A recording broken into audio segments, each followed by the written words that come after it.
In this lesson, we're going to examine the media as an agency of socialization.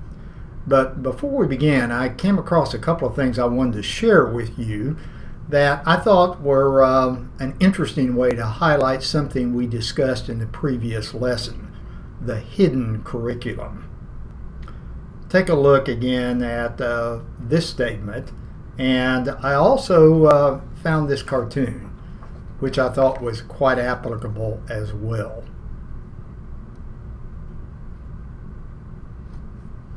But for this lesson, I want you to focus on information you will find on page 10 in your third study guide.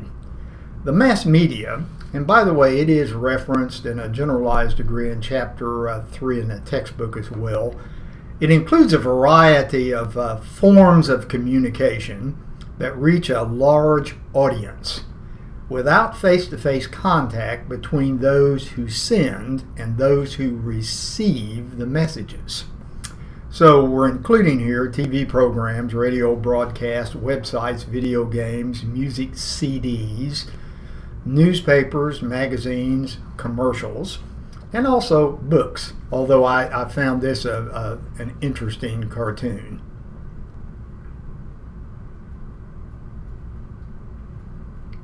More recently, we'll have to add to the mix smartphones and the internet, along with other mechanisms through which the mass media operates, including television, radio, and newspapers. Now, today we pretty much take the media for granted. It's very much a part of our everyday lives. Yet it has rather dramatically changed the socialization of children, especially in significant ways. Via media forms, especially television and the internet, children for the first time in history have had easy access to adult ideas and situations, even before these children can read at an adult level. Further, access to the mass media has altered or changed what we might think of as physical space.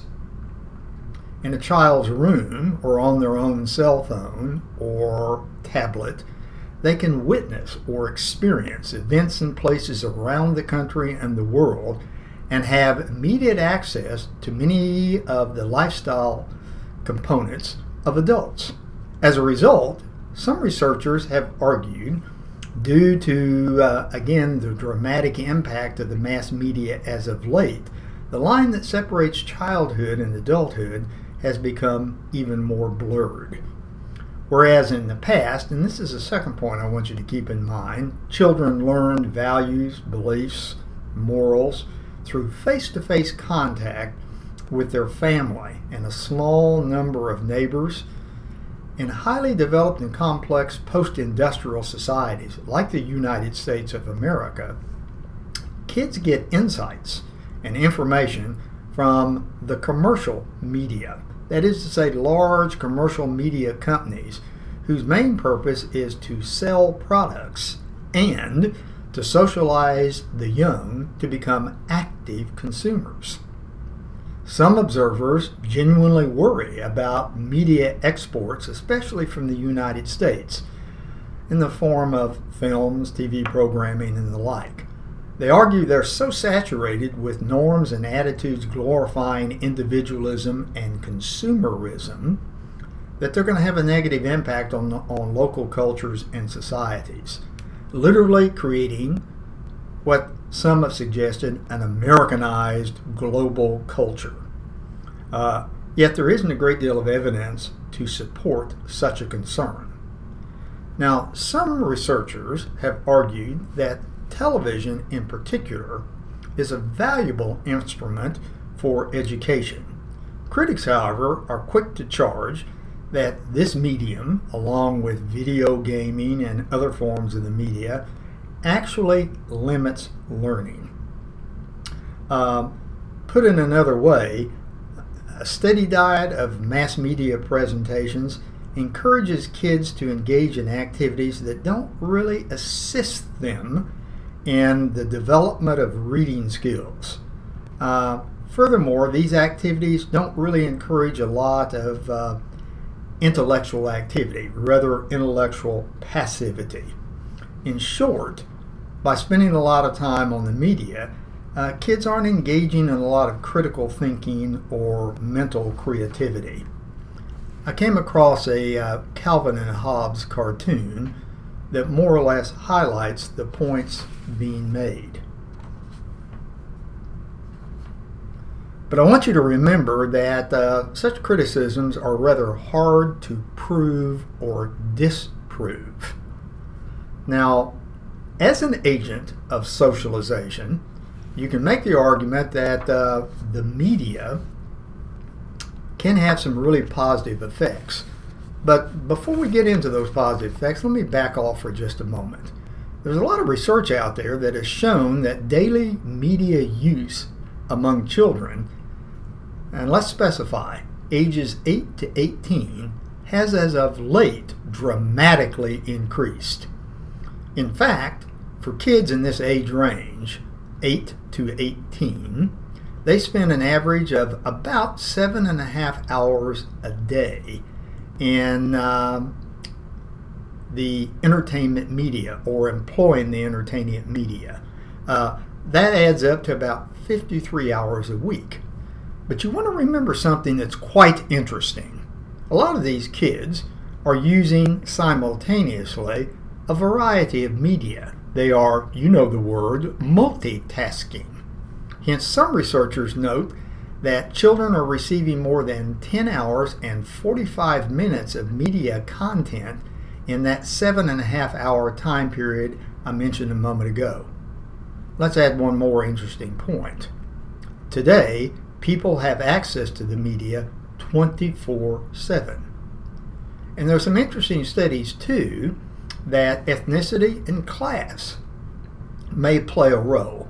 For example, in the United States, minorities, especially African Americans and Latino kids, spend more time with the media than do white kids. Now, going back to the point I made a little bit earlier, from a functionalist perspective, researchers do highlight the fact that the media can have some genuine positive effects. For example, it provides people with a broad range of stories, images, and news compared to times in the past. Secondly, media presentations for children can be very, very helpful in promoting important positive values like responsibility, honesty, and self-respect. Further, the media allows people to learn a great deal about their own society and cultures around the world. Also, a fourth point, it provokes a great deal of discussion on current issues. And some also point out the fact that it makes kids and all of us aware of products and services that are available to us that supposedly can help us and can help us to be accepted by others. Furthermore, the media entertains us, providing opportunities to live in a rather vicarious fashion. Now, one of the big debatable issues about the role of the media has to do particularly with its power to shape thinking and behavior. That remains a very, very controversial topic. And one significant controversy associated with this has been, what is the media's impact on violence? Some research highlights the fact that aggressive behavior is found more often among children who watch TV the most. According to a widely used index of violence as to television programming, there are about 10 acts of violence for every hour of TV programming. Some research suggests it's probably higher than that. And again, this crops up particularly sometimes in editorial cartoons.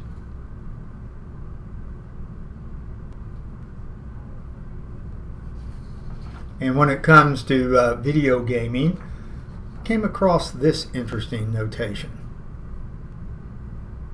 All suggesting again that hey, there's a link between video gaming and violence in the larger society.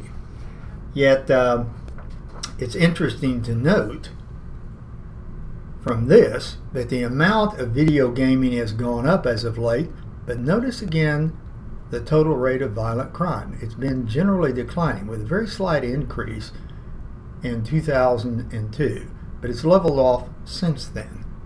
So this is a tough issue. It generates a lot of involvement on the part of some who firmly believe there is a link. But on the other hand, it's difficult to determine whether or not such a link exists. Now, one interesting demonstration of the impact of TV on aggressive behavior comes from a study on a Canadian community. It was given the fictional name of Notel. It didn't have TV reception until the mid-1970s because of its location. It was sort of in a geographical blind spot. Preschool and school-age kids in the community were studied prior to and then after the introduction of television. Children in two similarly sized communities were also studied. Now, both of these communities had received TV broadcasts for many years, although one of them, just like Notel, received only one channel. Now, what was interesting about this research is that it was determined aggressive behavior of children in Notel may very well have increased once TV was introduced. Now, this aggressive behavior on the part of the kids in Notel was measured before, remember, TV came to the town, and then 2 years later. It was measured by observations of kids in their free time play at school and by teachers and peer ratings. Among children of Notel, aggressive behavior increased significantly. That was the point I was making a moment ago, after TV was introduced into the community. During the same 2-year period, however, no similar increase was noted in aggressive behaviors of children in the two communities that had had TV for many years. Further evidence was found when observations revealed that those children who watched the most television displayed the most aggressive behavior. Now again, although studies have noted that TV viewing can be related to aggressive behavior among children, a key question is, why does such a connection exist in the first place? Once again, cartoons can come into play. I remember seeing this one some years ago.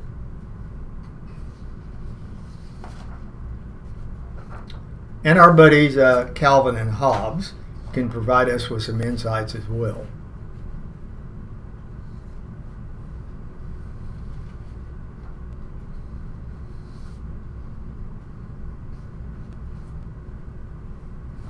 And how about this one? Now I've got one other. I'm going to step away for just a second. You can probably pick up now by the fact I've used Calvin and Hobbes cartoons before. I'm very much a fan. I was really disappointed when the strip no longer appeared in local newspapers. I like this one as well.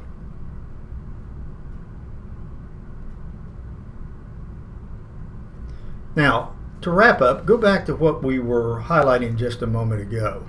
Although studies have noted that TV viewing seems to be related to aggressive behaviors among children, key question, why does such a connection exist? Well, I want you to highlight some information that you will find on the 11th page of your third study guide. I drew this from a work by Kademeyer, Ritzer, and Yetman. It's an introductory sociology text that they authored some years ago. And they point out several interesting notions. These may help us to in part understand why such a connection exists. Observational learning, reduced social constraints, and the arousal of aggressive tendencies.